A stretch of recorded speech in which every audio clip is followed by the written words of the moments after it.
I don't know if you've watched the movie Batman, but there is some point there where the Joker says that's what happens when an unstoppable force meets an immovable object. So that's what I would think about now. The unstoppable force is the American jobs generation machine, which seems unstoppable despite all the chatter about a recession and the Fed raising interest rates. The number of jobs in the US is continuing to grow rapidly. The immovable object is the labor supply. Welcome back, everyone, to the Geeks, Geezers, and Googlization Show, the home of Googlization Nation, where we talk with HR and business thought leaders about the crazy shift going on all around us and explore the disruptive convergence of technology, business, and people. Here are your hosts, Ira Wolf and Jason Cochran. Hey, welcome back, everyone, to another episode of Geeks, Geezers, and Googlization, winner of the Most Forward-Thinking Impact Award from the People Forward Network. I'm Ira Wolf, and thank you for being part of Googlization Nation. And I'm Jason Cochran. If you think this is just another podcast, think again. We're the voice of the most important, crucial conversations that are confronting business leaders and people today. Our goal is to bring you ways to reimagine tomorrow and explore the convergence and impact of business, technology, and people. This episode of Geeks, Geezers, and Googlization is sponsored by our partner, Y Institute, your personal and professional GPS for a meaningful life and purpose-filled career. You'll hear more about the Y Institute and the Y operating system a little later in the show. So we are only on day 11 of 2023. And already the only thing that seems predictable is that 2023 will be more never normal than ever. That's why we're so excited that today is the first of two back-to-back events that we'll be hosting to help you navigate the future of work, its labor markets, the job markets, and even the money markets. So joining us in just a few minutes will be Gad Levanon, Chief Economist at the Burning Glass Institute. You're going to want to grab a pen and pencil and turn off all the distractions because you're going to want to listen to what Gad has to say about the labor markets and hiring for 2023. Then tomorrow, January 12th, our friends from Odeon Capital Conversations, Dick Beauvais, Matt Van Alstyne, and our co-host moderator, John Aiden Byrne, join us once again to talk about the economy, jobs, and money markets. The last time they visited us in November of 2022, just a few weeks ago, we had a record-breaking 25,000 downloads in 24 hours. So you're not going to want to miss this one. And to register, you can easily go to our website, geeksgeezers.googlization.com, click on special events, and you'll get all the information there, how to join us tomorrow. But that's only the beginning. Next week, on January 18th, we have Chip Conley, who joins us to tell us about how to turn your midlife crisis, and there's a lot of people in there, into a calling. So Chip's the founder of Modern Elder Academy, and it should be quite a follow-up to our spectacular conversation with Stephen Kotler right at the end of the new year over the holiday. And hopefully, if you had a chance to listen, if not, it is available on our podcast. And we're still not done yet because the Talent Board just released their annual Candy Research study. And they are the foremost authority on candidate experience. So Kevin Grossman, president of the Talent Board, is going to join us to reveal their most recent findings about the candidate experience and its impact on every company's ability to attract and hire the best talent. So that's on January 26th. So we got a pack, what we're calling a GGG Palooza of a month. But before we bring on our favorite chief economist, Gad Levanon, it's time for our Perfect Labor Storm segment. So this is where on each week, we focus on just one disruptive, surprising, or worrisome trend that we believe you should know. So here is today's Perfect Labor Storm segment. And I pulled these stats from a report, what we'll be talking about shortly with Gad, How Skills Are Disrupting Work. It's an excellent read. I highly recommend everybody go up to burningglassinstitute.org and download it under the research tab. It was a collaborative effort from Burning Glass Institute, Business Higher Education Forum, and Wiley. So here's some of the findings that they had. On average, 37% of the top 20 skills requested for U.S. jobs have changed since 2016. So let me say it another way. The average U.S. worker has had to replace or upgrade over 1/3 of their skills simply to keep up with the demands of their occupation. Here's one example. In 2011, just 11 years ago, 12 years ago, there were just under 300,000 job posts seeking people with data analysis skills in only 17 occupations. So 300 jobs looking for people with data analysis skills. And that was in a limited number of jobs, 17 different occupations. Just 10 years later, 2021, 1.2 million job posts, that's 4 times, were posted in 81 occupations. So not only were employees required to acquire new skills, but it was also happening across a much wider range of industries as well. 1 out of 8 job postings all require one of these 4 emerging skills, and we'll be talking about this with Gad. Product management, social media, cloud computing, AI, and machine learning. These extend across a lot of sectors as diverse as manufacturing and public administration. And in 2021, there were over 5 million job postings that mentioned one of these skills. In some industries, over 1/3 of all the job postings included one or more of those skills. Holy cow, Ira. I mean, all of this makes me wonder, does the economy even recognize itself anymore when it looks in the mirror? I mean, so much is changing and has changed in just a short amount of time. And while, today, for the most part, we're going to focus with Gad on the here and now of what we need to expect this year with the economy and the labor market, I'm also wondering about the future.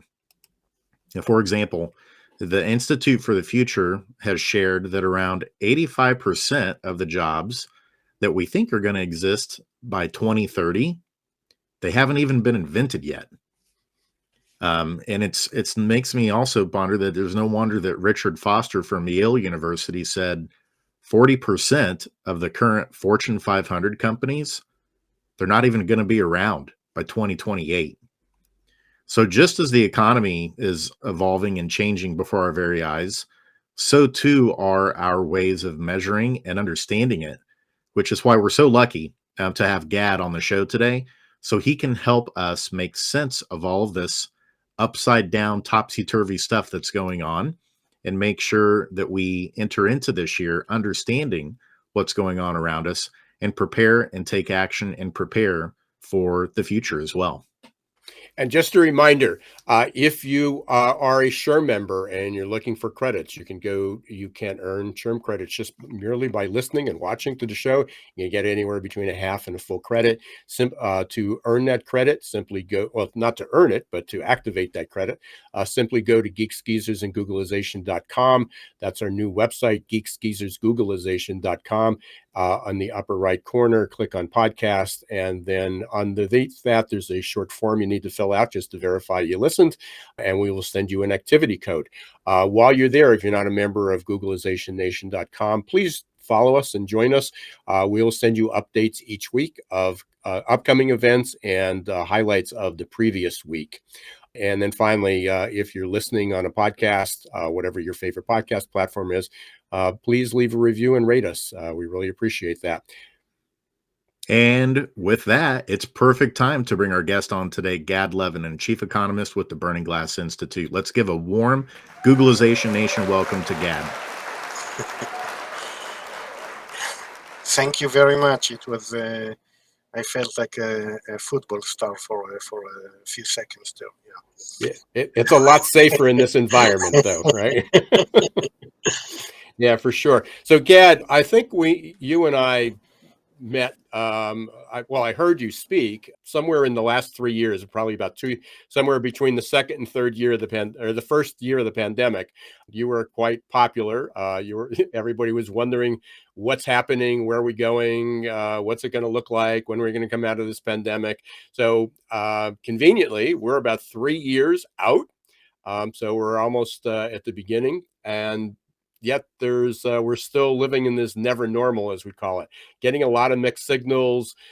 So what we'd like to do is get your take on where we are right now with the labor markets, because there's a lot of confusion out there, but also have you reflect a little bit on the last 3 years. Where have we been?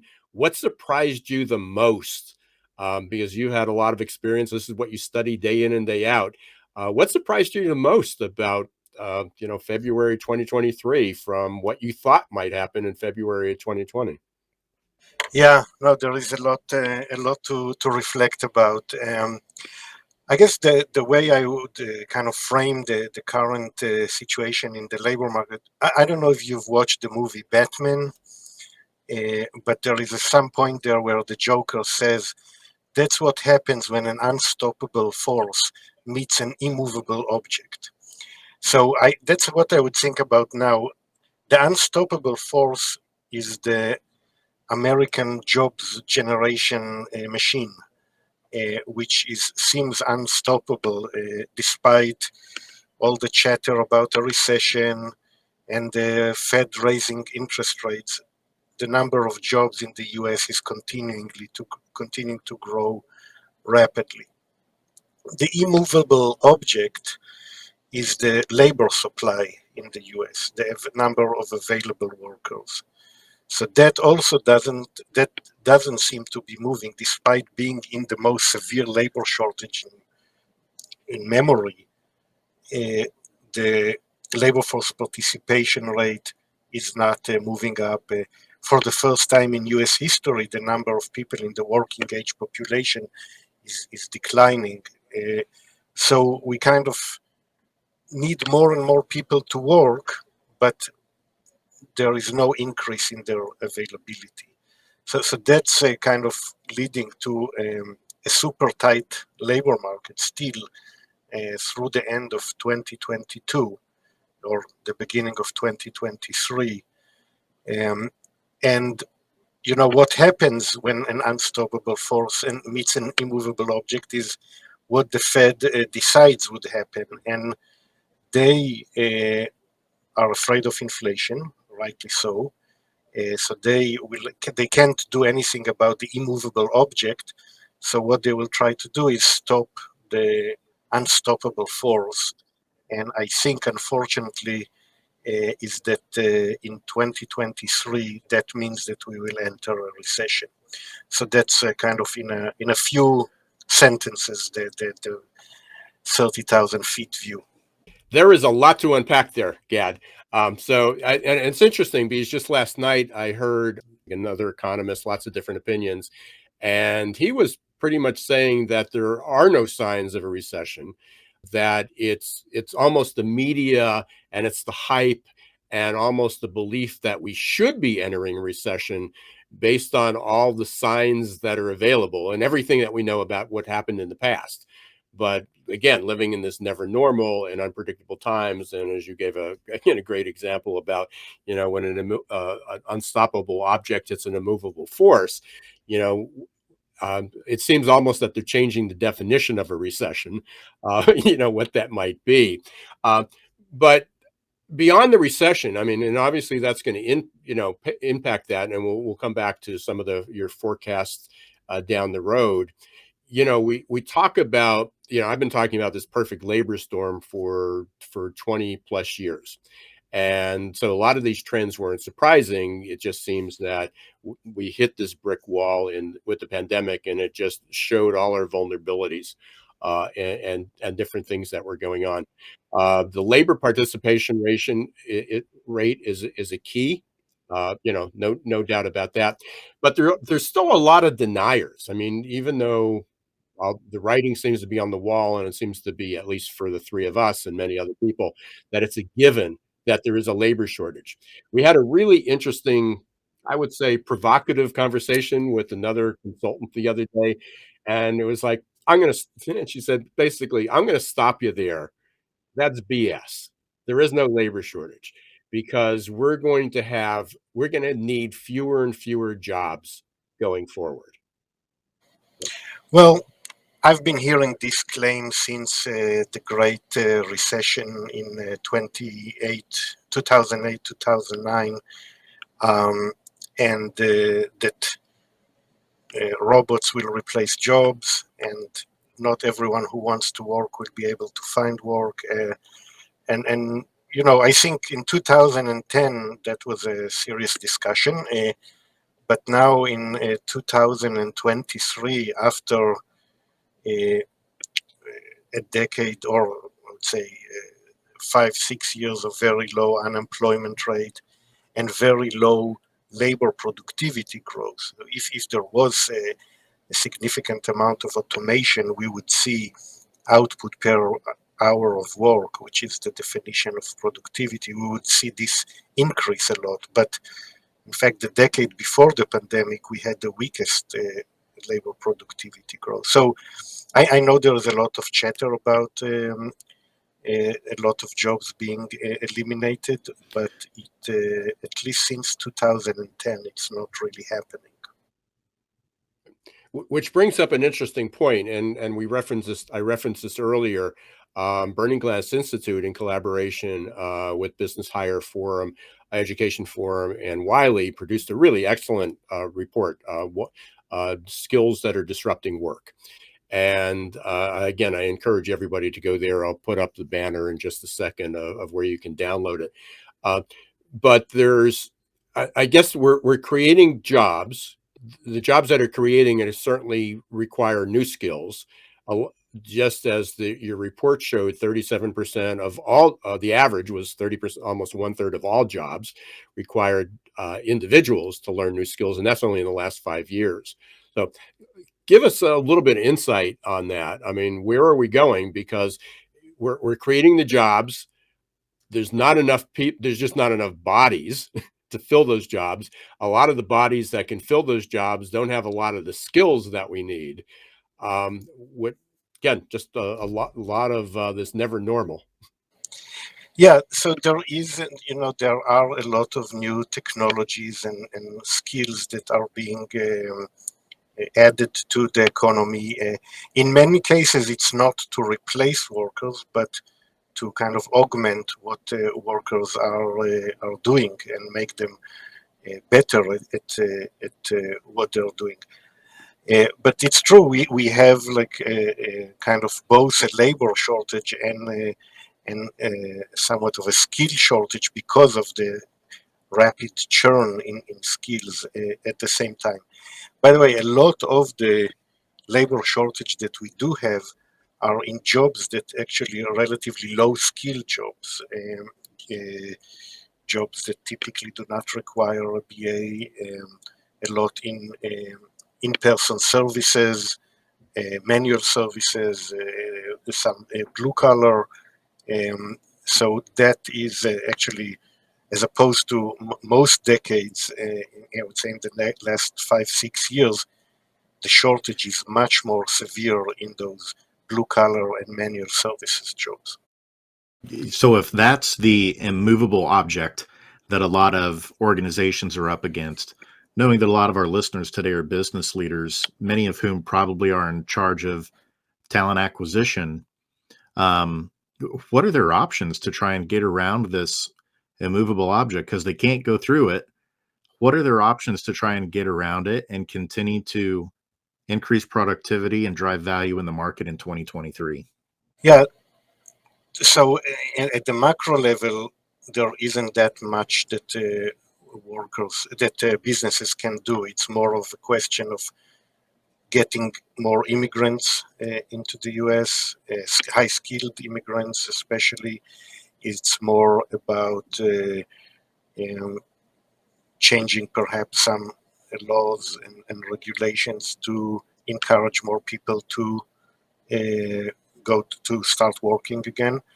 I think at the company level there is no one solution. I think it's a kind of range of strategies, starting in the recruitment process, like in a period of high turnover and a lot of options for workers to make quick hiring decisions, fewer interviews.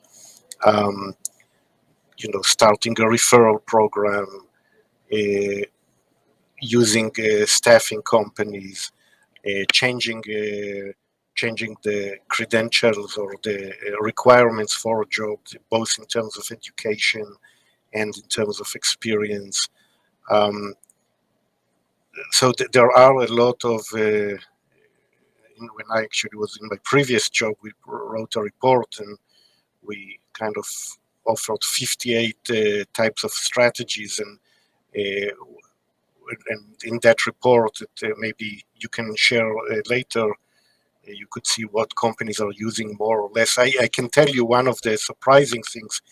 One of the things that we suggested there is retaining older workers, and that was the strategy least used by employers. That's not something they strongly believe in. And Gad, as a millennial, I can tell you my experience being in school was there was such a push for literally everyone to go to college. Like, oh, you don't know what you want to do? Go to college and you'll figure it out. And you come out with $100,000 in debt many times and still not knowing what you want to do in terms of work.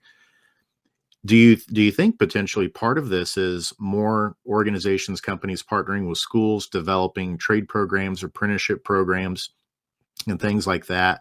Again, and trying to revitalize that aspect of education and the more youthful end of the labor spectrum. Yeah, I think that's definitely something that is needed. I would say in our education system, the vocational education is not the strongest part, and it was one of the hardest hit parts of during the pandemic. So I think in that segment of the labor market, the more companies can do, the better. And you mentioned also on the other end of the spectrum with older workers, we should probably be doing a better job of recruiting and retaining them as well. And it's fascinating you shared that because we mentioned at the outset, Stephen Kotler, who's the executive director of the Flow Research Academy, was sharing with us a lot of research on a lot of the skills that are needed, soft skills in particular, in organizations to be successful. He gave 3 examples: empathy, wisdom, and creativity. Those don't peak from a neurological perspective until folks are in their 50s and 60s. So what should we be doing to try and make sure that we're trying to create work environments that are conducive to being able to keep some of those workers around where they're seeing it beneficial, instead of just seeing the early door to retirement? I think it's a big obstacle. I think in many people's minds, kind of their prior is that they should not hire older workers. In most cases, it's not justifiable. So I think it's a lot of it is a mind shift to make it people believe that it is a viable option. So there's a lot of convincing to do there. One of the examples that was given in the report, in the in the recent report that you had about skills, there was really an excellent example, because I think when people talk about web development or about technical skills, I still hear this. They talk about developing websites, web developers, and yet that pretty much has been automated. You can easily do that. You don't really need any technical skills. You don't need any coding. Very easy to put up a website. But the skill sets that web developers have also are the basic skills that a data analyst requires. So how can we, other than telling people that, and getting that message out and looking at the graphs and seeing that there's a direct line, that here's a pool of people. And then the other thing is, just as an aside, what that also solves is another issue that we're dealing with, which is DEI, diversity, equity, and inclusion. So we're saying, how can we take a lot of these jobs that are lower wage, they were high demand, lower wage, lower skill, that also were oftentimes filled by people, minorities, uh, and be able to upskill them where they can be not just giving them more dollars, not giving them $15 instead of 8 for the same job, but they have the potential to earn more. They have the potential to go in a high demand job, not a lower demand job, and improve their lot, and also basically help um, create a more diverse, inclusive, equitable environment. So there's a lot there to unpack, but it seems like there's an easy solution to be able to do it, but nothing seems to happen. Well, I think more is beginning to happen, both from the perspective of companies and also education and course providers, because there is, like the example that you gave, web developers, with some training, they could become software developers, which is a very much in demand job. So how do you get a web developer to become a software developer? What are the courses or skills that they need to acquire? So I think there's definitely, in the Burning Glass Institute, we are talking both with companies and with education providers about this gap analysis. Which occupations are similar enough to in-demand occupations that with some training and learning they could fill this gap and move to higher positions. So I'm more optimistic on that front. It seems like one of the solutions, and you briefly mentioned this earlier, and I wrote about it in my book 6 years ago, which was about credentialing. That credentialing needs changes, because to move from a web developer into software, or even having a high school student or a recent grad who happens to know coding, to be able to have that skill. But if they don't have that degree, if they have certificates of completion from Coursera or Udemy or some online service, they may be as skilled or more skilled than people that have a degree. I guess the question is what changes, or are you seeing changes in how companies credential?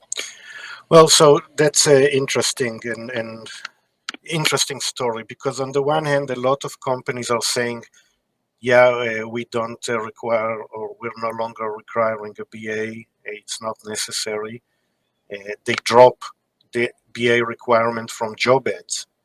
But then when you look at the composition of education in different jobs over time in the US, in almost every occupation, you see the opposite trend of a higher share of people with a BA in those jobs. So it's not clear if they say one thing and do the other thing, or there is a kind of, or their intentions are good, but there are other trends in the macroeconomy at the same time. Because what we also know is there's been in recent decades a big increase in the share of people who get a BA. So in some way there is a relatively abundance um, over the last decade of people with BA, or I would say it another way, the shortage of in jobs that don't require a BA is much larger than the shortage in jobs that do require a BA. So, if companies have enough people with a BA, then they are not as desperate to recruit people without a BA. I think that's also what's going on. Yeah, and I think when you say that, I think in the past, and I've probably been around longer than than either of you, and so, and many of the listeners. In the past, when you would say that there are many jobs, or there may be more jobs that don't require a degree than do, that also meant that was going to be a lower wage. Mm-hmm. That sure, you don't need a degree, and we need a lot of people in those jobs, but you're sort of stuck. That's your career. Where are you going to go? What's your growth? But the evidence seems to be out there now that that's not the case. There's a lot of roles, a lot of jobs, a lot of occupations that you can earn 6 figures, but not require even a 2-year degree Right. to be able to do that. Yeah, in recent years, the wage growth in kind of blue collar and manual service jobs was much higher than for professionals with a BA. It's been quite a remarkable trend. So, on the margins, like for people who kind of, there are a lot of people who know that they go to college, and there are a lot of people who know that they are not going to college. But there is few millions in the middle who really kind of are on the fence. And when you see faster wage growth for jobs that don't require a BA, more people will choose not to do that. I think this is an important message, and I don't want it to get lost. And then we're going to take a quick break. And I just want to let everyone know, if you have any questions, if you are listening and have a question for Gad, please put it into the chat on whatever platform you're listening, and we'll try to get to that. But we're going to be taking a real quick break. But what I wanted to say before we leave is important to realize that when we're talking about that you may not need formal education, that doesn't mean that you don't need to keep learning. Part of this is that it in the past, it used to be that if you had a 4-year degree or you had a master's degree or a professional degree, that was it. And you can live for 30 or 40 years in that same role with just taking a few CEUs every now and then. As we've talked about before, with even the last 5 years, with 1/3 of jobs requiring new skills, or 1/3 of individuals having new skills, continuous learning is going to be really important. So that, it might not be that we don't need 4-year degree, whatever that 4-year degree, we might not need a college education, but we're going to have to change the role of education and the placement of education in all our lives. So we're going to take a real quick break. We've been listening to Gad Levanon, from a chief economist at Burning Glass Institute. We will be right back. Stay tuned. For most of us, change is freaking terrifying. And unfortunately, there's no app to adapt. That might change in the not-so-distant future. But for now, we're on our own. That means we can either accept our default future or reimagine our tomorrow. For those of you who choose default, good luck. Just remember, there's no pause button for change. You can't turn back the clock. And there's no get-out-of-jail-free card in this age of perpetual uncertainty. Like it or not, change will happen all around us. And that change is not becoming just more disruptive and frequent, but volatile, uncertain, complex, and ambiguous, or VUCA. Fortunately, you can make change work for you and turn it into your personal and competitive advantage. Reimagine your future to one in which you're living with purpose, you're happy, and you're growing, thriving, and flourishing. If you're ready to rewrite your next life chapter and regain control of your destiny in this never normal world, your journey starts here. Contact the leader in adaptability and making change work for you, your team, and your organization. Ira S. Wolf, adaptability.expert. There's a certain kind of coach who believes what we believe, who leads people to greatness, who gets people unstuck, who unlocks all of your passion. A coach who helps people discover what drives them, to tap into their superpowers. That knowing your why is the first step to untap potential, to focus, to breakthroughs. A coach who's looking for a better way. Are you that coach? Hey, welcome back, everyone, to Geeks, Geezers, and Googleization. Thank you for being part of Googleization Nation. We've got Gad Levanon, chief economist at the Burning Glass Institute, as our guest today. And we're talking about the labor markets, job markets, the economy, hiring, skill shortages, whole sort of things. So there's so much we can talk about, Gad, but there's one, I guess, another elephant in the room that's been out there about wages. So we've had, over the pandemic, in a response maybe to the labor shortages and maybe just continuous pressure, the argument about minimum wage seems to have almost gone away, because most companies, just to compete, have now gone to increasing their wages, which then fed into the argument that it was the cause of runaway inflation, which is why the Fed was responding. But with the labor shortage as it is, or at least in the near future, what's going on with wage growth? I mean, it's slowed a bit in the most recent numbers that we had. Do you see it slowing down? Do you see it continuing to drive? What role will wage growth play in hiring, labor markets, and the economy? Yeah. Well, there may have been some moderation, but wage growth is still well above normal. And with the labor market tightness the labor market remaining very tight, I don't see wage growth moderating much more. I think they will stay well above normal until the economy weakens significantly. And it is, a lot of the initial wage growth was in new hires.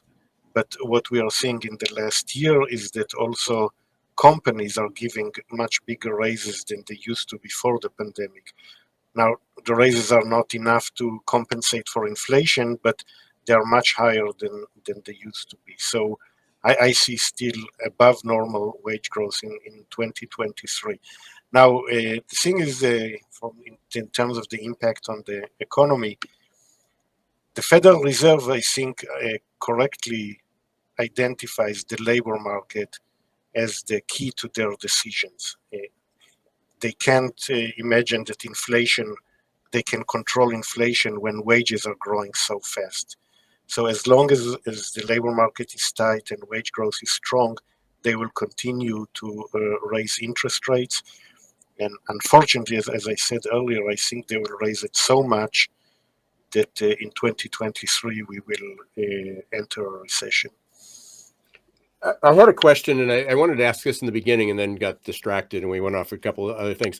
For years, because we talk about labor market and job markets, and those were almost used synonymously because they were in parallel.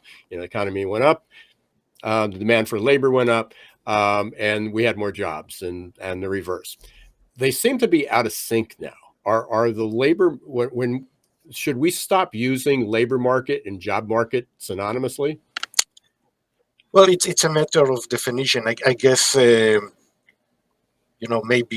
labor talks more about the side of the workers, maybe the supply of labor, whereas job is from the perspective of employers, so the demand for labor. I think it's clearer when you use supply and demand than maybe labor market and job market. So maybe that's the way to look at it. Yeah. Yeah, and that's maybe what I was going to, and I've had other people say no, they're the same thing, and don't confuse people. But to me, they're really branching out. They're really diverging. Yeah, that's the immovable object and the unstoppable force. Yeah. And on the supply side, Gad, I'm still hearing some things, and I want your opinion on this and what the data is telling us. I still hear from some leaders that on the supply side, they think the reason that we're in a tight labor market is because a lot of people don't want to work. That's their primary reason. It's more complicated than that, isn't it? I mean, you have some research on long COVID is playing an impact on this. The mortality rate due to increased substance abuse is having an impact on this. Can you help peel back some of the layers to help us dispel this myth that it's not just that people don't want to work, but we really do have a labor shortage issue? I think that the will of the people here, I don't think that changed dramatically over time, or their love of working. It's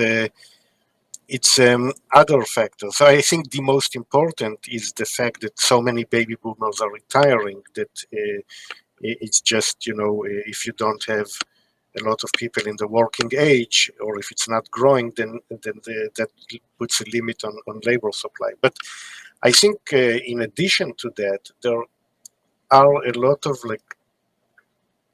bad things happening to the young generation, especially young men without a BA. We see their labor force participation rate declining over the years. We see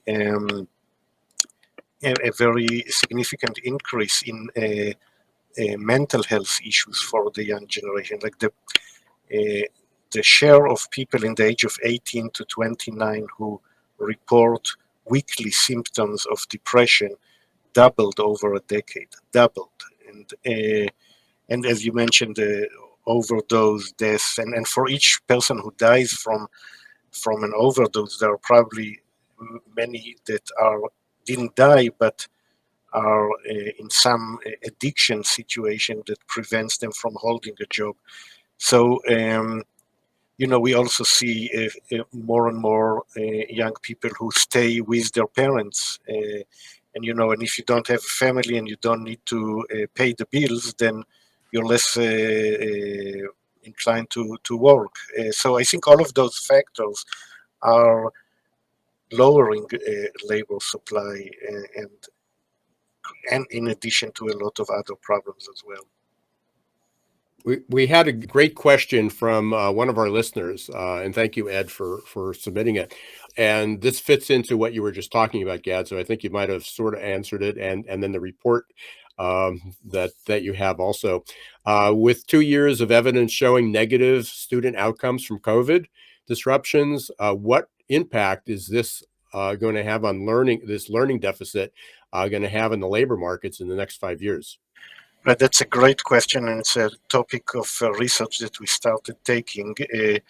So yeah, we are seeing during COVID there was lower attendance. All this remote learning was useful to some degree, but it certainly was not perfect. We see fewer people completing high school. We see fewer people enrolling in college. And I think that's a big trend. Fewer people will get post-secondary skills and degrees, so I think overall, if you look at new labor market entrants now versus pre-pandemic, there has been a deterioration in the quality of workers. I think it would be crucial to stop that trend. So, we are seeing now in the labor market people who were during the pandemic were in 10th grade and 11th grade.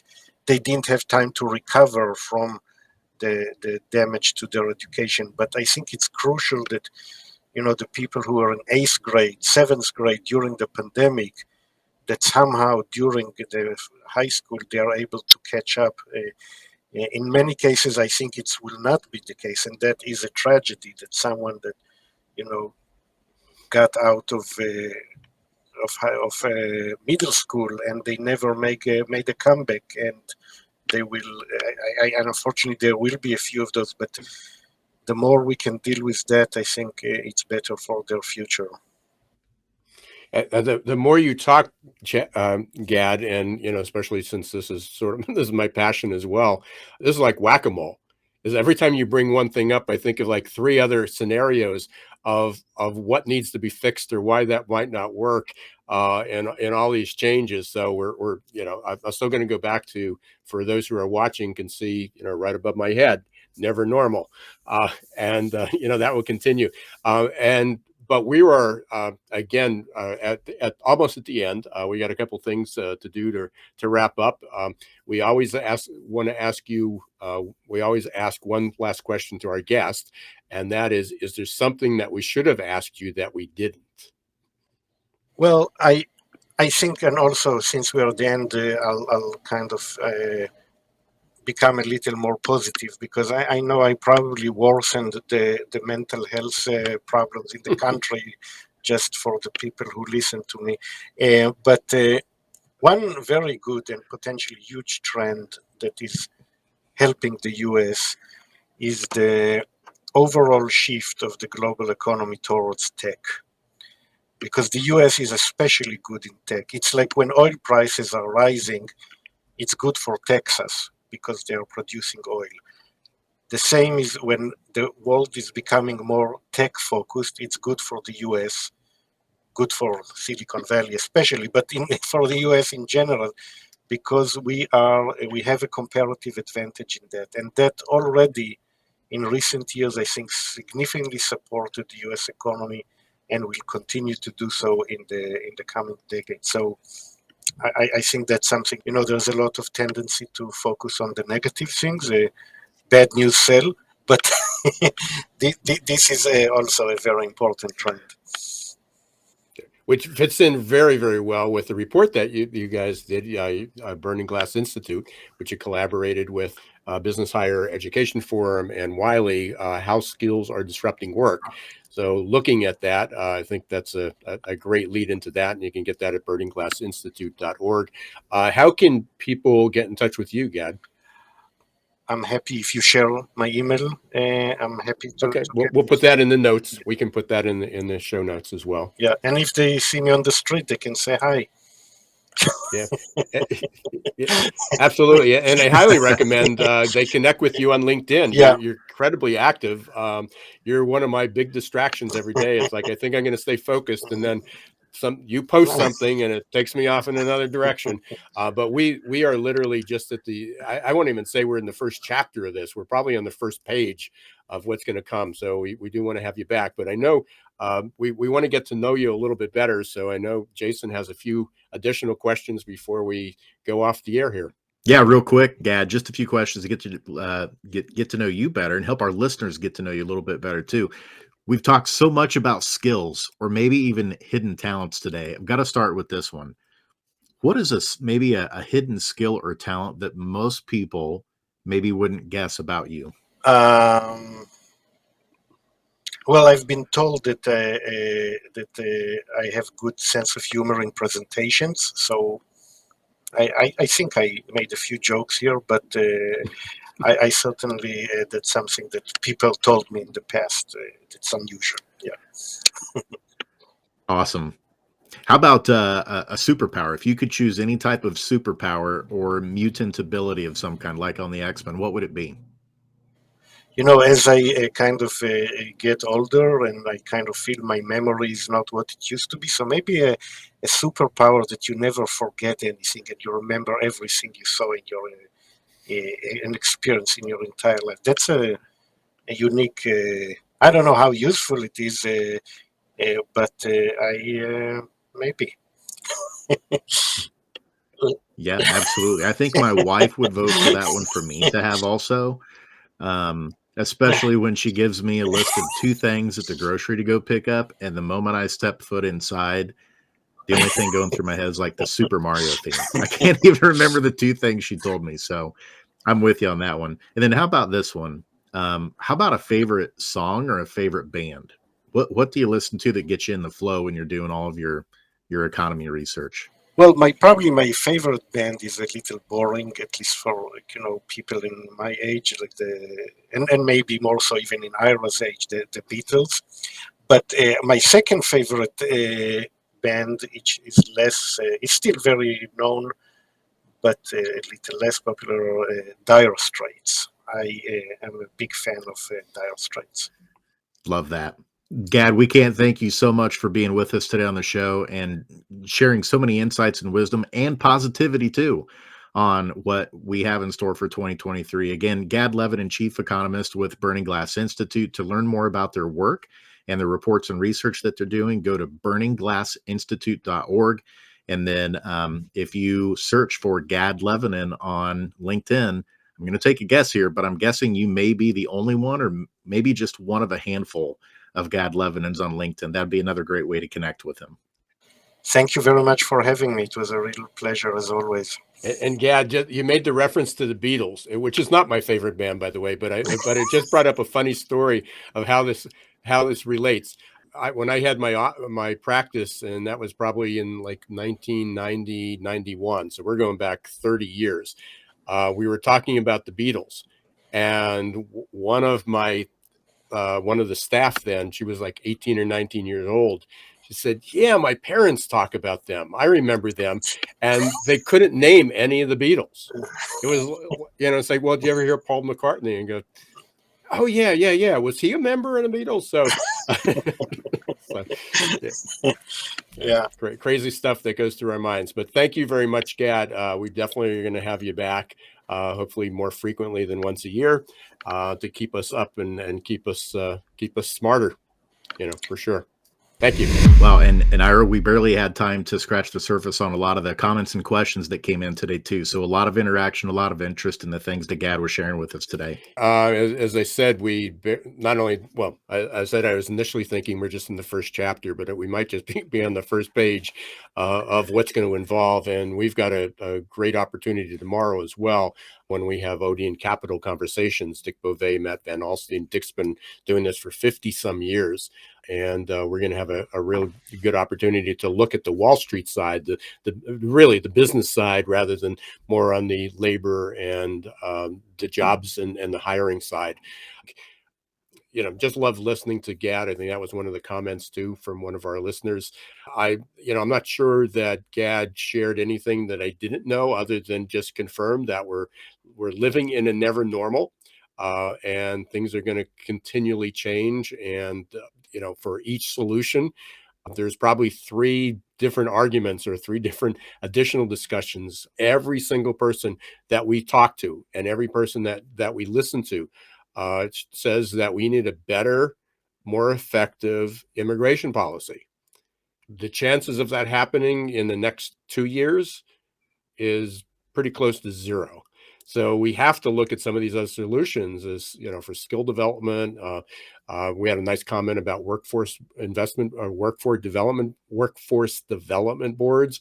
That's certainly, they've been around a long time, and I know a lot of people have pushed them off, and some could be more effective, some have been very effective, but hopefully they're going to take a role. Disruptions in education, disruptions in way that people hire, disruptions in how we credential, so many topics. Absolutely. For me, the big takeaway as he was talking today was thinking about either end of the talent pool when it comes to age. Let's stop giving the boomers reasons to head out the door faster. If you're a leader, thinking about everything you can do to be conducive to creating a flexible working environment where maybe you can keep them on part-time, if it's work that they get purpose and fulfillment and meaning from.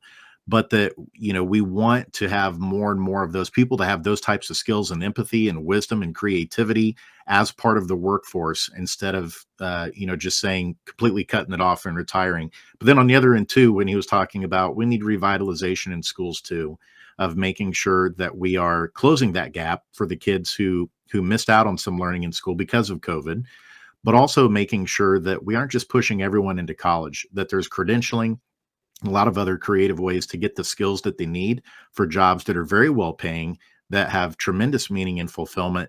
But let's figure out ways to get those type of pathways in place earlier in schools, and to create those healthy collaborations between those organizations and schools to be preparing the next generation of folks that are going to be in the labor market.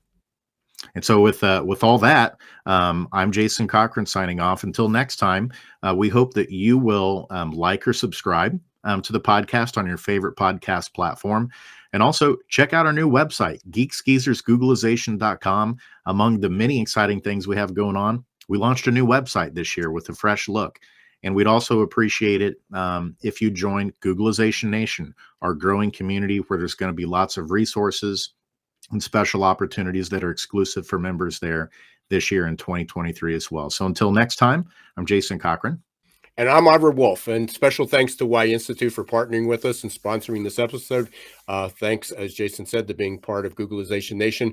And when you do go up to the website within the next few days, we'll be launching our blog. So if you want to read about the podcast, if you want to check out what some of the highlights were without listening to the whole thing, you can certainly do that. We encourage you to listen to the full episodes or join us live every Wednesday at 1:00. But other than that, you can basically go up and get a summary.